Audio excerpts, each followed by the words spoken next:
Welcome to my channel. आज मैं आपको मिलवाने वाला हूं उनसे जिनके साथ मिलके मैंने N3 N2 कंप्लीट किया है। अक्सर आपने सुना होगा कि मैं बोलता हूं मैंने सेल्फ स्टडी करी है, मैंने खुद से ही सारा का सारा किया हुआ है। बट नहीं, ऐसा रियलिटी में देखे तो ऐसा नहीं है। मेरा एक स्टडी पार्टनर भी होना बहुत जरूरी होता है। तो पूजा सान, प्लीज इंट्रोड्यूस योरसेल्फ।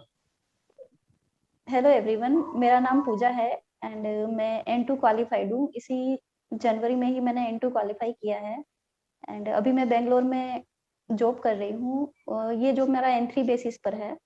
हमने साथ में ही N2 दिया है, जो अभी मेरा भी क्लियर हुआ है। हम दोनों का साथ में हुआ है और मैंने पहले वीडियो में बताया था कि यार मुझे कोई उम्मीद नहीं है कि पास हो जाएगा। सेम उनकी भी सिचुएशन सेम थी, बिकॉज हम साथ में ही स्टडी करते हैं हमेशा साथ में। जब N3 का एग्जाम था तब भी साथ में स्टडी करी है, तो हाँ एक कॉन्फिडेंस था। बट N2 की स्टडी हमने साथ में जब तक करी थी, तब जब तक इनकी जॉब नहीं लग गई थी। तो मार्च मंथ में इनकी जॉब लग चुकी थी और उसके बाद हमने साथ में पढ़ना बंद कर दिया था। और फिर अप्रैल मई तो आराम से ऐसे ही निकल जाते हैं। जून जुलाई में मैंने अपनी क्लासेस स्टार्ट कर दी थी, तो उसमें मैं बिजी हो गया था। तो अगर बोला जाए ना कि रिवीजन करने का टाइम, N2 को रिवीजन करने का टाइम बहुत ही कम था। मैंने रिवीजन सिर्फ 3 डेज किया था, तो रिवीजन ज़रूरी है। 2020 हमने पूरा पढ़ाई साथ में करी थी और जॉब के बाद मैंने पढ़ाई छोड़ दी थी। उसके बाद पूरा जो जॉब से रिलेटेड टर्म्स थी वो सारी सीखने में मैं बिजी हो गई थी, क्योंकि एक बार जब हम जापानीज फील्ड में जाते हैं तो उस फील्ड की सारी वोकेबुलरी हमको सीखना पड़ती है। तो N2 की स्टडी मेरी साइड में रह गई थी तब। बस जितना हमने 2020 में पढ़ा था बस उसी हिसाब से मैंने एग्जाम दिया और एग्जाम से पहले मुझे 3 डेज का लीव मिला था, बस उसमें मैंने रिवीजन किया। ओके सो 3 दिन की लीव मिली है और उसी में रिवीजन हुआ। इवन मैंने जब नेट का एग्जाम दिया था अगस्त में, Q2 नेट का भी दिया था, वो भी मेरा क्लियर हुआ था, उसमें मैंने हाँ किया था। बट जो दिसंबर का एग्जाम था इसमें मैं काफी बिजी था, पहले भी बता चुका हूँ कि हाँ स्टूडेंट्स का भी एग्जाम आ रहा था, तो उनको उनके ऊपर भी ध्यान देना था। तो काफी ज्यादा बिजी था। बट फिर भी हमने जो साथ में स्टडी करी है, जिस तरीके से करी है, आज उस तरीके के बारे में बात करेंगे कि क्या ऐसा मेथड था कि हम फर्स्ट अटेम्प्ट में ही N2 क्लियर कर पाए। और कई सारे लोगों को ऐसा लगता है कि N2 को खुद से पढ़ के क्लियर करना मतलब इम्पॉसिबल है। ऐसा एक्सपीरियंस पूजा सान के साथ भी हो चुका है। थोड़ा बताएंगे क्या उसके बारे में जो मुझे बताया था। एक्चुअली एक इंस्टीट्यूट से जब कॉल आया था, जब मैंने अपना रिज्यूमे सेंड किया था यहाँ पर, तो जब उन्होंने देखा कि उसमें N2 सेल्फ स्टडी लिखा हुआ है तो उन्होंने मुझे 2 से 3 बार पूछ लिया कि रियल में ये सेल्फ स्टडी से पास किया है तुमने? कोई टीचर नहीं है। तब मैंने विशाल सान का ही नाम लिया था। मैंने बोला था कि हम दोनों ने सेल्फ स्टडी करी है और फोन से ही करी है। और वही वही हम जैसे हमारा पढ़ने का तरीका था कि फर्स्ट ऑफ ऑल ये सेल्फ स्टडी है जो दो लोग साथ में मिलके करते हैं। 2 पर्सन जब साथ में मिलके करते हैं, आपके और उनके गोल सेम होने चाहिए। उनको पता था कि उनको भी जापानीज के ये लेवल्स क्लियर करने हैं, मुझे पता था मैंने भी करने हैं। मैं क्लास में अच्छा करता था, वो भी अच्छा परफॉर्म करते थे। तो हमने क्या किया कि चलो साथ में पढ़ते हैं। लॉकडाउन हो रखा था, तो हम हर रोज 1.5 आवर की कॉलिंग पे बुक पढ़ रहे होते थे। हर रोज का काम होता है 1.5 घंटे का कॉलिंग के ऊपर पढ़ना। ठीक, कभी नेटवर्क होता था, कभी नहीं होता था, कभी कुछ प्रॉब्लम आ जाती थी, बट हर रोज, इवन संडे को भी हम पढ़ते थे। इस तरीके से क्या किया हमने कि धीरे धीरे करके खुद ही एक एक वर्ड को नोटिस करके, JLPT N3 से स्टार्ट किया था। एक एक वर्ड को नोटिस करके फिर हमने उसकी ट्रांसलेशन करके वो सारा का सारा जो है सिलेबस कंप्लीट किया था। तो कुछ को लगता है कि यार ये बहुत ही नामुमकिन चीज है। और सेल्फ स्टडी के बारे में थोड़ा सा बताना चाहता हूँ। जैसे एक पर्सन जो है अकेला खुद से पढ़ रहा है, तो उसको मोटिवेट करने वाला दूसरा कोई पर्सन नहीं होता है। ठीक, आपको अपने आप को खुद ही मोटिवेट करना होगा कि हाँ मुझे पढ़ना है, मेरे को कुछ गोल अचीव करना है। इसलिए हमारे साथ क्या था, इनको पता ही है कि मेरी जो एनर्जी होती है मैं डाउन चला जाता था। मेरा आज पढ़ने का मन ही नहीं है, आप पढ़ो, आप पढ़ो, मैं सुनूंगा। हमारा ऐसा था सपोर्टिव। जैसे मेरा मूड नहीं है पढ़ने का, उनका उन्होंने पढ़ लिया, मैं सुन लिया। उनका मूड नहीं है, मैंने बोल दिया, उन्होंने सुन लिया। तो ऐसा है कि हर रोज भी एनर्जी उसी लेवल पे नहीं मिलेगी। कभी कभी ऐसा हो जाता है कि हाँ आप पढ़ो, मैं नहीं पढ़ने वाला, आज आप खुद बोलते जाओ, हमारा ऐसा हो जाएगा। तो ऐसे बहुत बार पढ़ा है। इवन 1.5 आवर जब कंप्लीट हो जाता तो मेरा ऐसा लगता था कि यार मैं इससे ज्यादा मेरी हिम्मत नहीं है पढ़ने की, अब पढ़ना ही नहीं चाहता था, ऐसा था। और मैं चाहता था चलो छोड़ो, बुक्स बंद करो। और ऐसा काफी बार हुआ है हमारे साथ। और सपोज करो कि आप अकेले पढ़ रहे हो, ना आपको गाइड करने वाला कोई, एक टीचर भी नहीं है, वो हमारे साथ भी नहीं था, बट हमारी एक एक दूसरे को सपोर्ट तो थी। आपके पास एक टीचर दूसरे को नहीं है। मोटिवेट करते हम्म। थे। आपके पास टीचर नहीं है, आपके पास कोई दूसरा पर्सन भी नहीं है जो आपकी जैसा ही डेडिकेशन देके पढ़ना चाहता है, उसका भी मन कर रहा है पढ़ने का। आप अकेले जब पढ़ना स्टार्ट करोगे, हो सकता है स्टार्टिंग में बहुत मोटिवेशन हो, एक महीने तक आप यूट्यूब पे सर्च कर रहे हो, किधर सर्च कर रहे हो, मिल भी रहा है सामान, पढ़ने वाला हर एक चीज मिल रही है। बट आप उसको कितना देर तक कंसिस्टेंटली परफॉर्म करते हो, इस पे डिपेंड करता है कि आप उसको क्रॉस कर पाओगे कि नहीं। आपको एक तो पर्सन चाहिए, इससे पता चलता है यार जो मैंने किया वो अकेले ही नहीं कर दिया, किसी की सपोर्ट थी, तभी सारा कुछ हो पाया है क्या। हमने अपनी स्टडी को ऐसे, जो हमारी क्लास होती थी उस क्लास को हमने एक पर्टिकुलर सीरियसली क्लास की तरह ही लिया है। ऐसा नहीं है कि चलो फ्रेंड की तरह पढ़ रहे हैं, ऐसा नहीं था। सीरियसली जैसे क्लास चल रही हो वैसा ही सब कुछ सोच के ही सेल्फ स्टडी करी थी। मतलब कोई ऐसा मजाक नहीं है कि हाँ ठीक है आज बहाना बना दिया कि ये हो गया वो हो गया आज नहीं क्लासेस पढ़ हमारी रहे। हमेशा कंटिन्यू रही। इवन थोड़ा सा ही पढ़ना हो बट कंटिन्यूअसली हर रोज होता हम्म, था। और हर रोज करते करते कब N3 भी हो गया और कब N2 भी हमने।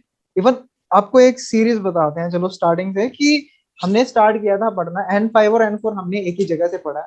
तो वो तो टीचर थे हमारे, उन्होंने पढ़ा दिया था। N3 में दिक्कत आई थी, तब N3 में हमने साथ में पढ़ना शुरू किया था सोमातो में बुक्स। सोमा मेरा जो N3 था वो Q3 था, नेट का एग्जाम था, फेब्रुवरी में मैंने एग्जाम दिया था, 2020 फेब्रुवरी में। उसके बाद मार्च में हमने अपना पढ़ना स्टार्ट कर दिया था। मार्च अप्रैल मई जून 4 महीने होते हैं। उन 4 महीने में हमारा टारगेट ये था कि N2 का सिलेबस सारा कंप्लीट करना है, प्लस एक रिवीजन चाहिए बस। और हमने उसी टाइम पे N2 का जो है जुलाई वाला 2020 जुलाई वाला एग्जाम फिल भी कर दिया था। और जब आप एग्जाम फिल कर देते हो ना तो एक टेंशन रहती है कि हाँ भाई अब तो एग्जाम फिल हो गया, अब मुझे पढ़ना पड़ेगा चाहे जो मर्जी हो जाए। तो N2 की जो सोमातो में बुक होती है उसकी 4 बुक्स हमने कंप्लीट करी थी। ग्रामर, कांजी, वोकेबलरी एंड दोक्कई। ये 4 बुक्स हमने कंप्लीट करी थी उस टाइम में 4 महीने में। और एक बार सभी की सभी बुक्स को रिवाइज भी किया था। मतलब N2 जो है मैंने 2020 जुलाई के अंदर अंदर उसका सिलेबस पूरा खत्म करके एक बार रिवाइज भी कर लिया था। इतनी स्पीड से हमने वो उस टाइम पे करा था। और फिर बाद में पता चला था कि यार कोरोना वगैरह आ गया है तो जुलाई का एग्जाम ही नहीं होगा। उसके बाद ठीक है थोड़ा एक आधा रेस्ट लिया था थोड़ा बीच में। उसके बाद हमने फिर स्टडी स्टार्ट करी। दिसंबर का हो गया था फिर तब तक। तो दिसंबर में देना था एग्जाम, नहीं हुआ। दिसंबर में भी नहीं हुआ। फिर उसके बाद नेक्स्ट 2021 का मार्च आता है तो इनकी जॉब लग गई थी। और उसके बाद हमने फिर पढ़ना ही बंद कर दिया था। उसके बाद जब मैंने देखा कि जुलाई में तो कैंसिल हो गया फिर से JLPT। तो फिर हमने दोबारा से मैंने सोचा यार नेट का दे देती हैं, क्यों JLPT के पीछे, नेट का भी फिल कर दिया। फिर मैंने अगस्त वाला, इवन नेट का मैंने जून का फिल किया वो भी कैंसिल हो गया। दिल्ली मैंने में नीट वो नहीं भी। दिया था उस टाइम। वो भी कैंसिल हो गया दिल्ली में। और फिर वो भी पोस्टपोन होके अगस्त में हो गया। फिर अगस्त में मैंने दे दिया था, तब मेरा क्लियर हो गया जाके N2 नेट वाला। फिर दिसंबर में तो आ ही गया, अभी जस्ट रिसेंटली पास किया है उसमें। तो मतलब जिस टाइम पे हमने पढ़ा था ना वो बहुत हम्म, बहुत ज्यादा डीप स्टडी करके पढ़ा था एक एक चीज को।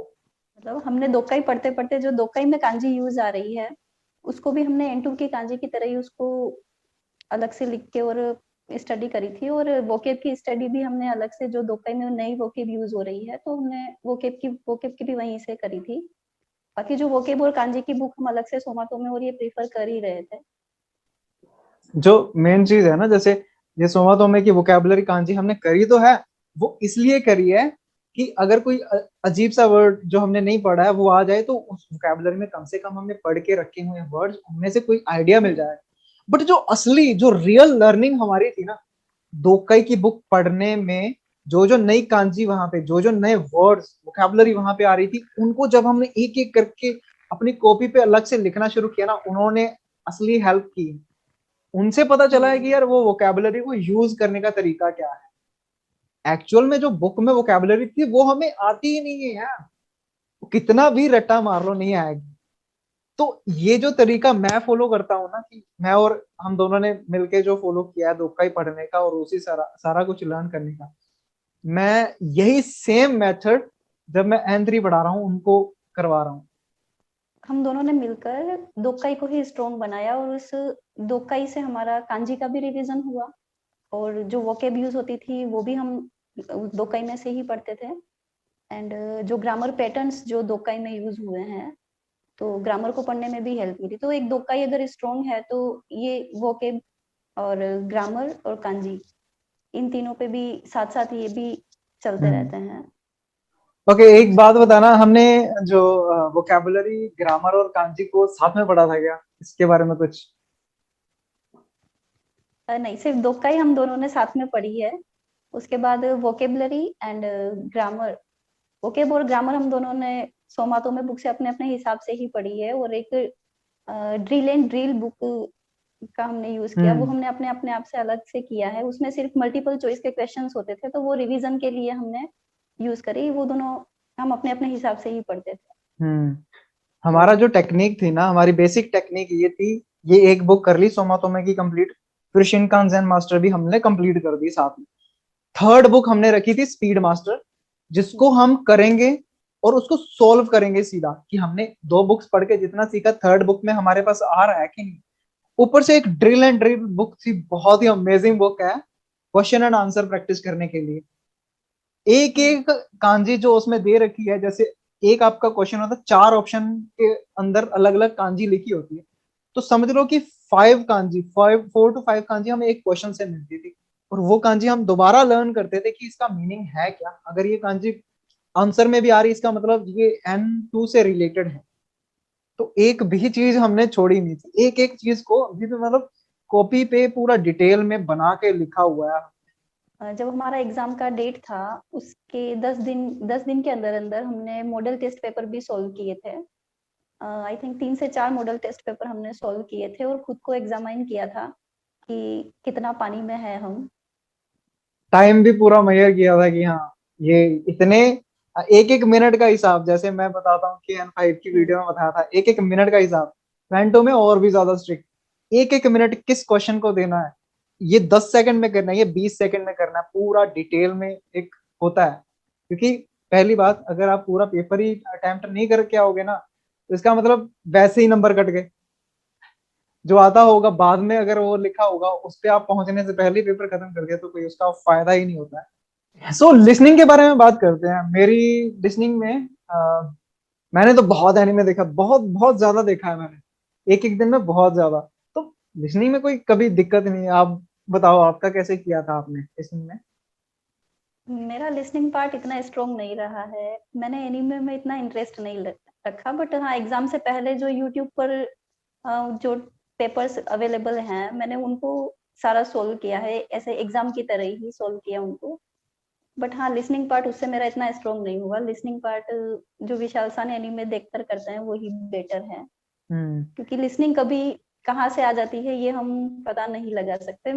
यूट्यूब पर जो पेपर्स अवेलेबल है वो जस्ट स्पीड के लिए और थोड़ी अंडरस्टैंडिंग के लिए हो सकते हैं, और एक एग्जाम पेपर किस तरह से आएगा वो उसके लिए ठीक है।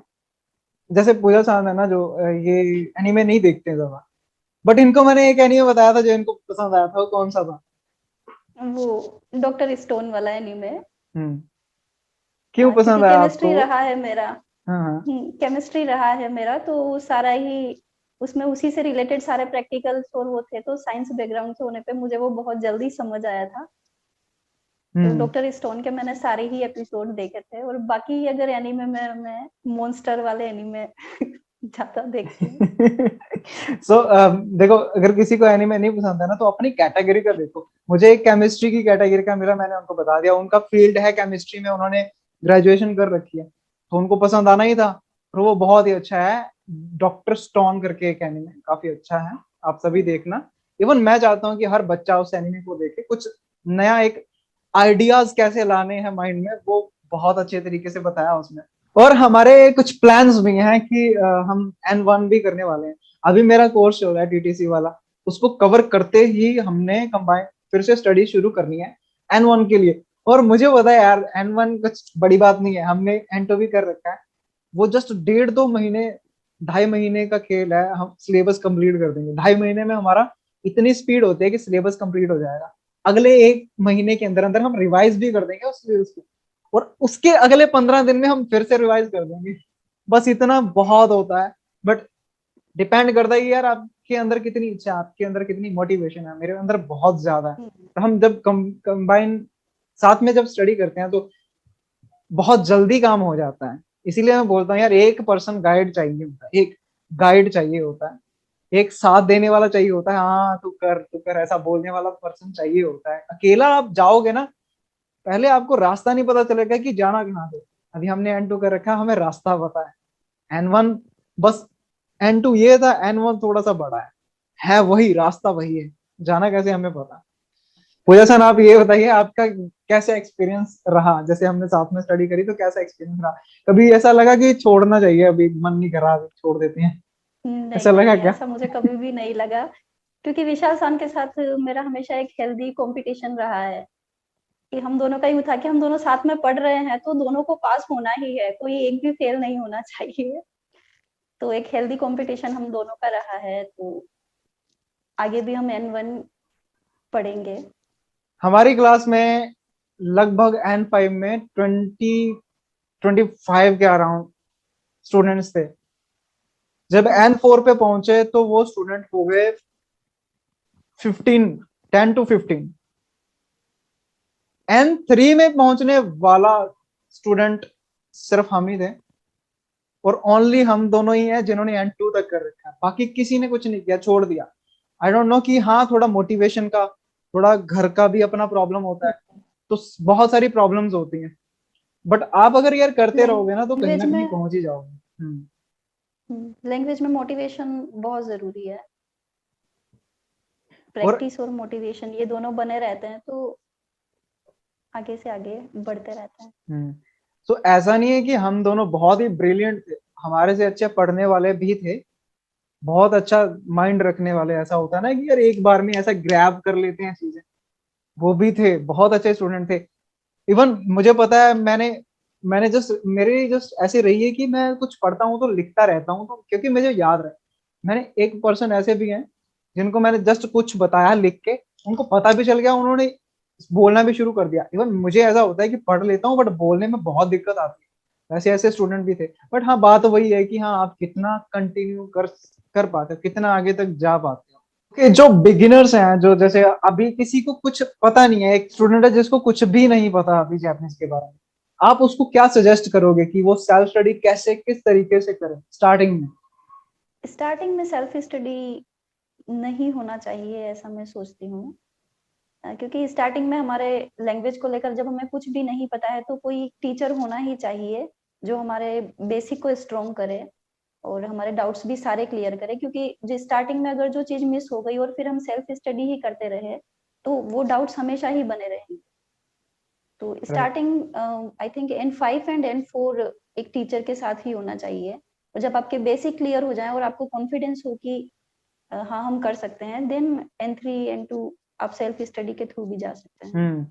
वही कि अगर आप बिगिनर हो, बेसिक पढ़ रहे हो, खुद से पढ़ोगे 10 चीजें आएंगी, पहले इधर जाओगे फिर इधर जाओगे, फिर पता चलेगा ये गलत था, फिर कुछ और ही करना पड़ेगा, फिर पता भी नहीं चल रहा है कि ये डाउट है कि नहीं है, मैं वैसे का वैसा लर्न करके मैं किसी को गलत ही जापानीज बोल दूं। ठीक, आपको कोई ठीक करने वाला नहीं है उस टाइम पे।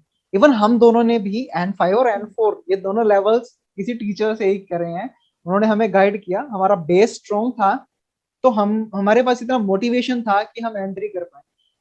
N3 अगर आप खुद से भी पढ़ोगे, ऐसा नहीं है कि हाँ ठीक है बहुत ही ज्यादा एक्सपर्ट हो जाओगे पहली बार में। जब पढ़ोगे बहुत सारी दिक्कतें आएंगी, थोड़ा टाइम जरूर लग सकता है, हाँ हो जाएगी चीज। और आपको खुद से मोटिवेट अपने आप को करते रहना पड़ेगा। यहाँ तो एक पर्सन हो आपके साथ, यहाँ वो मोटिवेट करता रहे। यहाँ तो आप खुद से इतने ज्यादा मोटिवेट हो, हाँ मैं तो कर लूंगा, मैं हर रोज करता हूँ, मुझे अपने आप पे इतना कॉन्फिडेंस है, मैं कर लूंगा। तो हो सकता है। हम्म, ओके, लास्ट टॉपिक है कि जो हमने जापानीज पढ़ना क्यों स्टार्ट किया था। मेरी ग्रेजुएशन हो रखी थी। ग्रेजुएशन हो गई है, घर वाले क्या बोलेंगे, तू कोई काम वगैरह कर ले। तो पैसा, मनी के पीछे मैंने N5 स्टार्ट किया था। N4 किया तब भी नहीं आई, कोई जॉब नहीं, कोई कुछ नहीं। फिर लॉकडाउन हो गया, और ज्यादा हालत खराब कि अब तो जॉब मिल ही नहीं पाएगी, जितनी थी वो भी गई। बट फिर भी हमने क्या किया, इसको कंटिन्यू करा। हमें पता था कि N2 कर लेंगे ना एक बार, N3 कर लेंगे तो जॉब मिल जाएगी, पक्का डेफिनेटली मिल जाती है। N2 कर लेंगे तो बहुत ही अच्छी जॉब मिल जाती है। 30,000 आपकी इनिशियल सैलरी होती है, इवन आपको एक्सपीरियंस ना हो तब भी। और कई स्टूडेंट्स हैं जो एक्सपेक्ट करते हैं कि मेरी तो 40-50 हो जाएगी फर्स्ट बार में, मेरे को बिना एक्सपीरियंस के ही N2 में कर लूंगा। तो अरे ऐसा नहीं होगा यार, रियलिटी में इस टाइम पे देखोगे तो N2 के जो लोग हैं जो बढ़ चुके हैं, पहले नहीं थे तो रिक्वायरमेंट ज्यादा थी, अब लोग भी हैं और जो काम है वो भी कम है। तो वो तो प्रेफर करेंगे ना कि हमें हायर टू हायर एक्सपीरियंस वाला बंदा मिले। और अभी हमारा दोनों का प्लान है कि N1 करना है साथ में। ये भी इसीलिए कि हाँ आगे आने वाले टाइम में कुछ 2-3 सालों में देखना N1 बेस लाइन सेट हो जाएगी, आपको N1 करना पड़ेगा अगर जापानीज में जॉब करनी है। हम्म, तो हम इसीलिए अपने एफर्ट्स लगा के अभी N5 तक तो क्लियर कर लेंगे जैसे तैसे भी। एक सर्टिफिकेट होगा तो हाँ बोलेंगे सभी कि हाँ आपने N1 कर रखा है, जिसको आप कंपेयर कर सकते हो, जो आईआईटी लेवल एग्जामिनेशन से कंपेयर कर सकते हो। इस लेवल की स्टडी, इस लेवल की डेडिकेशन आपको चाहिए होती है। हो आप जैसे स्टार्ट कर रहे हो, बाद में धीरे धीरे करते जाओ, वो फील्ड आपको कुछ ना कुछ देगा। आपका मैटर करता है कि आप बोल पाते हो कि नहीं। स्पीकिंग पे बात कर लेते हैं, हमारी स्पीकिंग के बारे में आप क्या कहना चाहोगे? स्पीकिंग मोस्ट इम्पोर्टेंट है। मैंने जितने भी इंटरव्यू दिए हैं जॉब के लिए, तो ठीक है वो सर्टिफिकेट तो देखते ही हैं, फर्स्ट तो वो सर्टिफिकेट ही देखेंगे, लेकिन बाद में वो यही देखते हैं कि जापानीज बोलने का कॉन्फिडेंस कितना है। स्पीकिंग मोस्ट इम्पोर्टेंट है, सर्टिफिकेट जितना ही सेम। मैं इसको बोलूंगी कि स्पीकिंग इम्पोर्टेंट है। ओके, सो जो नॉर्मली पर्सन कंपनी में जापानीज वगैरह बात करते हैं वो समझ आ जाता है क्या? मैंने जब ज्वाइन किया था तो मुझे 1 मंथ उनके एक्सेंट को कैच करने में लगा था।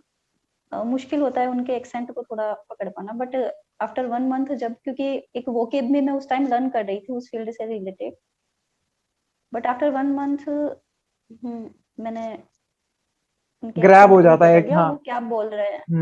वो एक क्या बोल उनका रहे हैं वो एक्सेंट होता है, समझ आ जैसे जाता हमारी है। यार कितनी सारी लैंग्वेजेस, अभी मुझे पता चला है ये वर्ड, ये मतलब चीज पता चली है कि हमारे इंडिया में भी कितनी सारी लैंग्वेज है। हिंदी को भी अलग अलग तरीके से, बिहार यूपी में अलग, पंजाब में हिंदी अलग तरीके से, दिल्ली में अलग, महाराष्ट्र में अलग तरीके से बोली जाती है। उनकी अलग स्टेट में अलग तरह के वर्ड यूज होते हैं जो कि हमें पता नहीं चलेंगे कि क्या बोल रही है। हम तो ट्रेडिशनल बेसिक जो जापानीज, जो एक प्योर जापानीज है वो सीखते हैं। तो वहां पे जाके पता चलता है कि ओसाका में तो कुछ अलग चल रहा है, क्योतो में अलग, टोक्यो में अलग तरह का एक टोन चलता है, उनका बोलने का तरीका है। हम्म, इसको ओवरकम करने के लिए मेरे पास सबसे ज्यादा एक बढ़िया आइडिया यही है। पहले तो रियल पर्सन की आवाज सुनो, जो यूट्यूब हम्म, पे ब्लॉगर्स हैं उनको देखो। सेकंड, इतना एनीमे देख देख लो, कुछ भी इतना ज्यादा देख लो कि कुछ भी बोलेगा ना समझ आ जाए। बाकी धीरे धीरे अगर वर्ड्स वो अलग अलग यूज करेंगे वो तो टाइम टू टाइम समझ आता ही रहेगा। सो लास्ट कोई मैसेज है आपका हमारे जो न्यू स्टूडेंट्स हैं उनके लिए? बस मैं सबसे यही कहना चाहूंगी कि अगर वो जापानीज लैंग्वेज में इंटरेस्टेड हैं पढ़ने में, तो मोटिवेशन को बनाए रखें। कभी भी मोटिवेशन डाउन हो तो अपने टीचर से बात कर सकते हैं, अपने मोटिवेटर से बात कर सकते हैं, बट उसको कंटिन्यू करें क्योंकि इसमें बहुत ज्यादा स्कोप है अभी। ये ना सोचे कि कुछ नहीं होगा, सिर्फ सीख रहे हैं। सीखा हुआ भी काम ही आता है, लैंग्वेज हमेशा काम ही आएगी। सो थैंक यू पूजा सान, आपने हमारे साथ कोलैबोरेशन किया। हमारे ऑडियंस को गाइड किया है कि हमने कैसे कैसे स्टडी करी है। और ये एक बहुत ही बेसिक प्लान है, इतना बेसिक कि इससे ज्यादा हार्डवर्क आप किसी और तरीके में कर नहीं पाओगे। ये सबसे हार्डेस्ट वे था जापानीज को पढ़ने का। इससे सॉफ्ट हो सकते हैं, इससे इजी हो सकते हैं जब आपके पास एक गाइड होगा, क्योंकि आपको ढूंढना नहीं पड़ेगा, आपको सारा का सारा मिल जाएगा एक जगह पे। आपको अपने एफर्ट जो हैं वो सिर्फ अपने सेंसे के अकॉर्डिंग ही करने पड़ेंगे। एक सेंसे होता है, उसको पता होता है, अभी मैं हूं तो मुझे पता है एक एक कॉन्सेप्ट को क्लियर पहले खुद से करना होता है 10 जगह से, उसके बाद आपको बताना होता है कि हाँ कुछ कमी ना रह जाए। तो उसका काम बहुत ही एक हार्ड काम होता है, हाँ ठीक है, बट कुछ लोग होते हैं जिनको मजा आता है मेरे जैसे। सो अगर आपको ये वीडियो पसंद आया तो इसको लाइक जरूर कर दीजिएगा। ऐसे ही जापानीज के रिलेटेड वीडियोस देखने के लिए मेरे चैनल को सब्सक्राइब कर सकते हो। मिलते हैं आपसे एक नए वीडियो में, तब तक के लिए सायोनारा। ओके, आरिगातो विशाल सन। हाय, मता अरिगातो ने गोजाइमास। हाय।